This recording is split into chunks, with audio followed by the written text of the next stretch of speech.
What's this? Eh.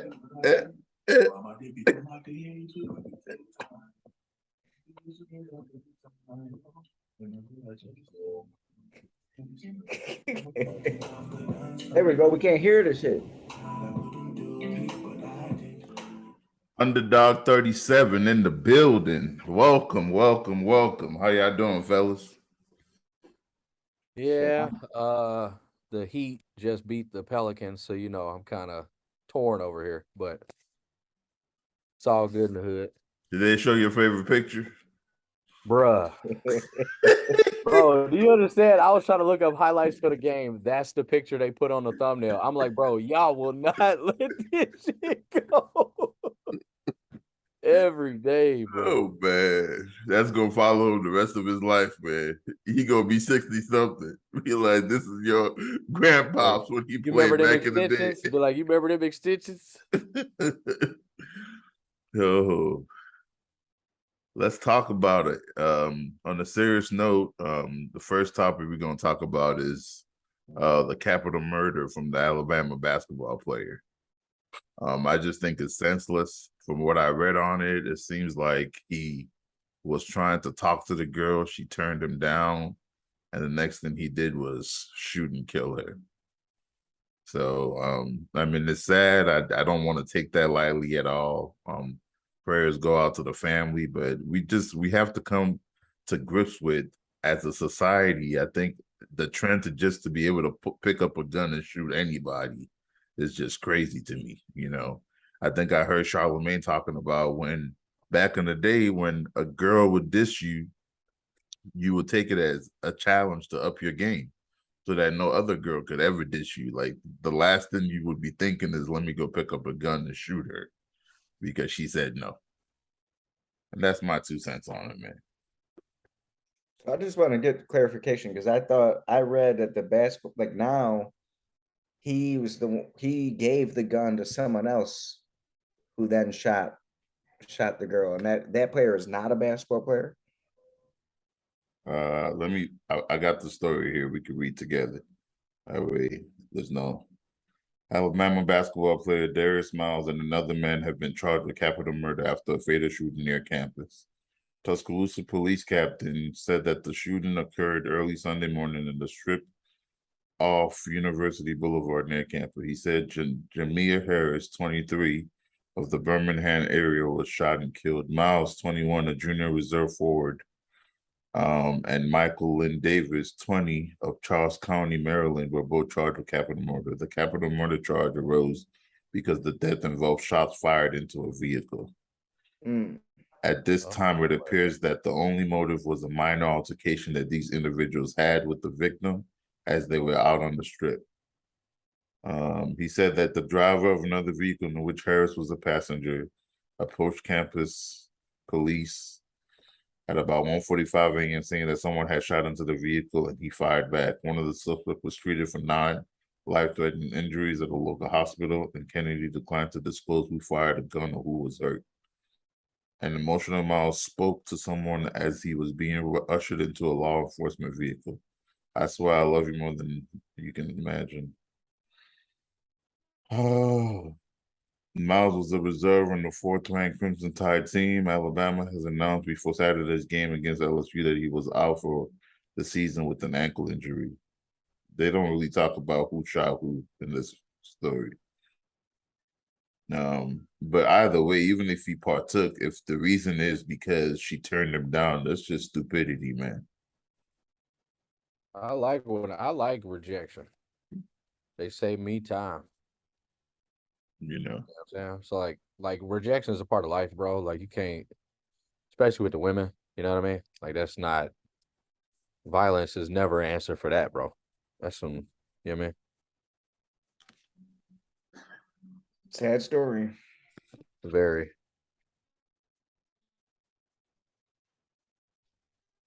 Do you want me to share this, what you just sent, Dane? No, it just clarified. I guess so. The Alabama basketball player provided the gun. He didn't actually shoot her himself. It looks like what this ESPN article is saying, but he is getting a charge because he provided a weapon. But I don't know. That's all I know from this article. Gotcha. Like, I don't know who the other person is. This Michael Lynn Davis. I think that was the hitter. I don't know if he's got a relation, if he's related to him or a friend on campus goes to Alabama. I have no idea. Either way, it's just like, bro, like you basically getting paid to do what you want to do. We don't need to be shooting people. Sure, you're a basketball player. I'm sure there's plenty of girls, man. I'm not sure what was said, you know what I mean, between two people, but I'm pretty sure that's not a smart answer or response. Yeah, I mean, like, why would you even Yeah. say, "Oh yeah, I provided him the gun. I told him to go ahead." Is basically what you're saying. Because if anybody come ask you for a gun, the first thing you be like, "Why do you need it? What's up?" You're not just gonna be like, "Yeah, go ahead, bro. Here you go. Return it when you're done." I'm interested to see how the team respond. I mean, of course, prayers at the woman's family. It's a terrible thing, but I don't know how the team's going to respond after this. They were like a promising season, Final Four season. So let's see what happens. Yeah. Obviously not near as tragic. Somewhat depressing just for me as a Duke fan. After a loss to Clemson, Duke has fallen out of the top 25 in John Shire's first year since taking over from Coach K. We got a week off. We got to play Miami next week, and I'm optimistic. We got a lot of young kids. We sent a lot of guys to the league. And then on your end, Mizzou also lost to the University of Florida last week, so they're also out of the top 25. They are currently down by 1 at halftime against ranked Arkansas. So maybe that's a way to start getting back in. But yeah, anything that we like is falling down right now. As far as college basketball, the Sunflower Showdown last night, man, one of the biggest games in the Kansas City area, Big 12. Jayhawks had to go down to Manhattan. Crazy overtime game, man. Wildcats ended up winning 83-82 in overtime. And Cavante Johnson was actually the player of the game with 24 points, 8 rebounds, and the game-winning shot. And I don't know if y'all remember this, brother, but this is that kid from Florida a couple years ago that, like, fainted or whatever. You remember that? The basketball player from Florida, he, like, fainted or whatever during practice. He got, like, real sick. Man. But, yeah, it was, like, a couple years ago. But he ended up transferring, and now he's, like, one of the best players on the Wildcats. Wow. So I thought it was just a crazy story. They talked about it, his transition from that. I can't even remember what happened. It was something it was something like DeMar Hamlin. Like, it was like, I can't remember if he like collapsed in practice. I think it was something to do with his heart. But obviously he's doing well now and he's playing better. So, I thought that was a good little underdog story. You know what I'm saying? I like that. I like that. I was doing some research too. The last time K-State beat Kansas at Kansas? Probably 1948. 1994. I mean, it's crazy, and they play each other like twice a year. I know, right? Kansas been that dominant, so good for them. It's a big win. Speaking of underdogs, we're gonna try to switch it up. Last year, we tried to give y'all a lot of college basketball at once, with there being so much stuff and stuff really not going down into the March Madness. We've started the underdog upset list. Basically, anything top 25 where it's an upset, we'll just report it to y'all real quick. Saturday, Creighton upset Providence College. Kentucky upset Tennessee. NC State upset Miami in overtime. Iowa upset Wisconsin. TCU over K-State. Vanderbilt over Arkansas. UF over Mizzou. OU over Arizona. New Mexico over San Diego State Aztecs. Sunday, St. John's upset UConn. Tuesday, Kansas State upset Kansas. ISU upset Texas. Wake Forest upset Clemson. And then tonight, Seton Hall upset UConn at 15, and West Virginia upset TCU that's ranked 14. So we got a lot of upsets this week, man. So basketball is getting real exciting. There's a possible upset coming soon. We'll see how it goes. But DePaul might beat Xavier, man. Yeah, and then I think Marquette is up on Providence Oh wait, they're supposed to be, but they're still up by 9 right now. Hmm. So I mean, even just that stuff, Virginia, like I said, Virginia. Oh, or no, Virginia did win. But yeah, college basketball coming soon. We're still gonna do the ESPN bracket here at Underdog, and we'll let y'all know all the information whenever we got to post up. We want to get everybody in on this bracket. We might fuck around and give out some money. You know what I'm saying? So stay tuned for all that information. Other than that, I mean, if you want to talk a little NBA, we can. It's up to you. I mean, I'm not worried, man. You see the shirt I got on, man.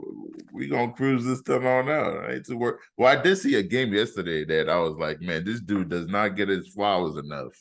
It was the Sixers playing the Clippers, man. And when I tell you Tyreek Maxey or whatever his name is, Tyrone Maxey, yeah. man, Tyrese Maxey. that boy is the truth. I'm talking about they were getting their butts beat, and Doc Rivers was like, all right, man, Maxie, you get the ball from now on. And he took that thing home, man. I think he hit like the last 10 or 12 of his shots. Even the claw had no answer for him, man. So I think Philly, man, they got the right pieces, they got the right bench. They're third right now in the Eastern Conference. Man, the East is looking scary with Donovan Mitchell with the Cleveland Cavs, Brooklyn, and you still got Boston. It's gonna be a tough out. Miami. Still got Miami. Yeah, I ain't even gonna mention Miami. but bro, we won 3 of our last 4. I hear you. I hear you. We 25 and 21. You know why I don't mention Miami? I feel like you guys are missing something. You're missing something. PJ Tucker. Either Hero needs to step up some more and be more dominant, like Maxey is being dominant.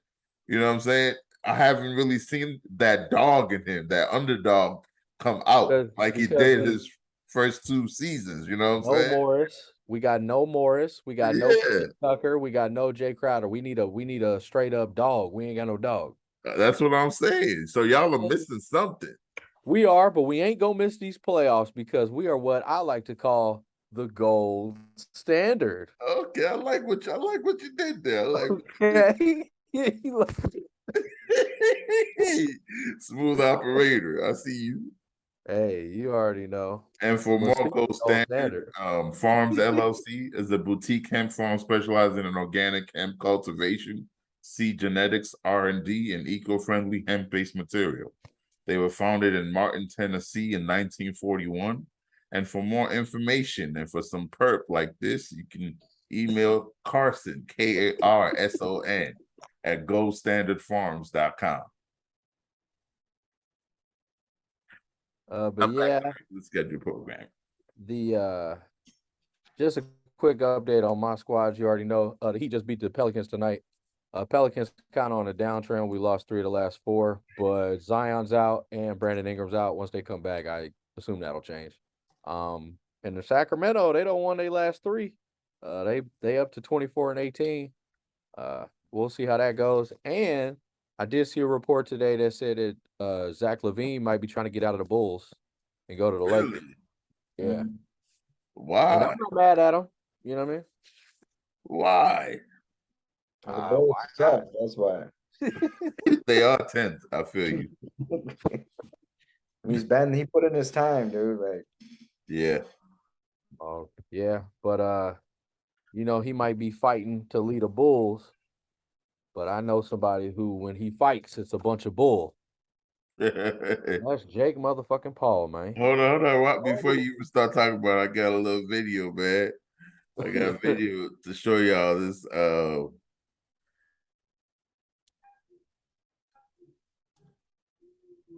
Telling Jake he's the king of the bare knuckle.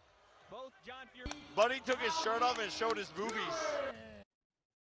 He's talking about his manager. But I think it's going to be a good fight, man. I just wanted y'all to see that little clip that happened, I think it was 2 months ago. Yeah. February 25th is the official date. I've been waiting for this one. Like, to be honest, Jake Paul should have no clout in this space, but boxing is a dying sport in this country and it's been taken advantage of. And I hate how it's become like a circus show. And especially at the expense of 2 Mizzou legends. Like, it's been a terrible thing to watch, and I just hope somebody finally puts him in his place, bro. I'm so tired of watching this guy, bro. His brother can wrestle a little bit though. I will say that his brother's not a bad wrestler, but Who? this dude box Logan, he's not bad. A But I mean, wrestler? wrestling scripted, so that's different. Oh, okay. I thought. No, like WWE.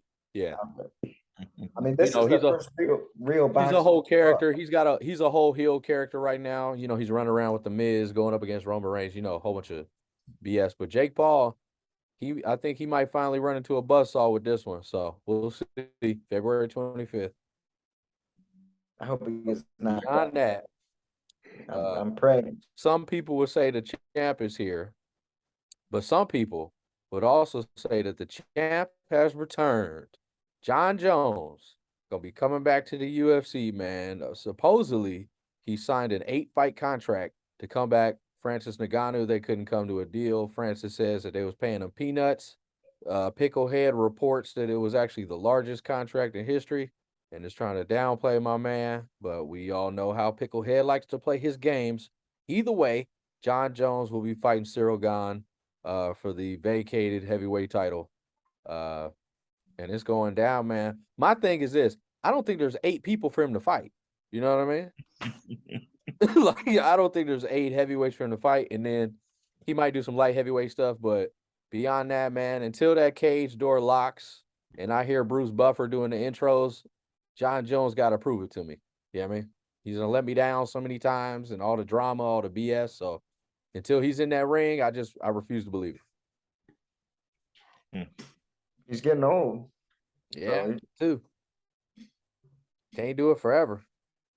Should be good entertainment though. Yeah, but my thing is like 8 fights, even without injury, that's about 3.5 to 5 years. You know what I mean? Give or take. So it's just like, who knows if he'll hold up or whatever. But we'll stay on UFC for the last little bit.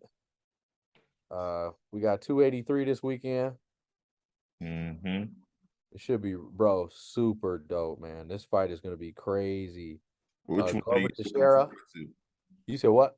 Which of the fights are you looking forward to? Probably the I can't remember, is it strawweight? Figueroa and Moreno, part 4, I believe. Every time these guys fight, it's absolutely amazing. That's the flyweight championship. Yeah, flyweight. These guys, Brandon Moreno he's already a Mexican legend, man. He's amazing. And then Figueroa coming out of Brazil. Every time these guys fight, it's lightning for 5 rounds straight. And I think that's why it's gonna be one of the only, 4 series fights that we see in the UFC. Glover Teixeira getting to fight Jamal Hill. Jamal Hill was that one light heavyweight, if you remember. He got his elbow dislocated in the fight, and I think he still won. Him going against Glover Teixeira. Glover Teixeira's kind of coming into his prime with the jiu-jitsu, kind of late in the career. That'll be a good fight, period. Gilbert Burns, Neil Magny. Neil Magny is obviously lights out, always puts on a good fight. Lauren Murphy, Jessica Andrade, these might be 2 of the most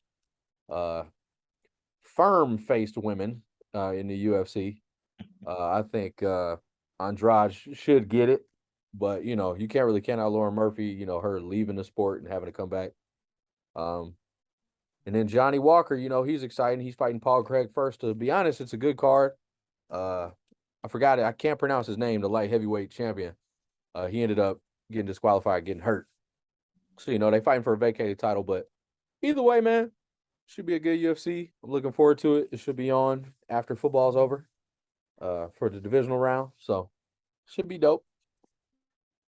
Yes, sir. Yes, sir. And with that said, any last words, Dane? I was just looking at Laura Murphy. She's damn near 40 years old. Yeah, that's what I'm saying. Like, that's what I'm saying, bro. Like, they've been around a while, man. Man, you gotta hang up the gloves, man. I couldn't imagine fighting somebody right now. I'd be sore for like 2 years.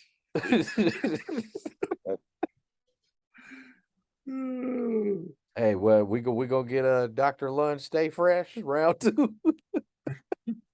Man, I'll do. We should sponsor our own little fights back in the day. If Jake Paul can make money, so can we.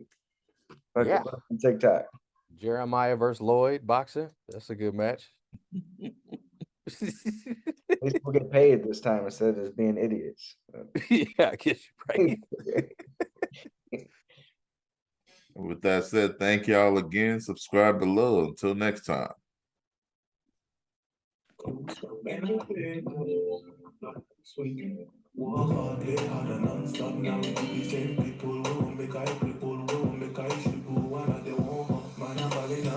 That's why the white don't like your sign. Man, I'm balling on them.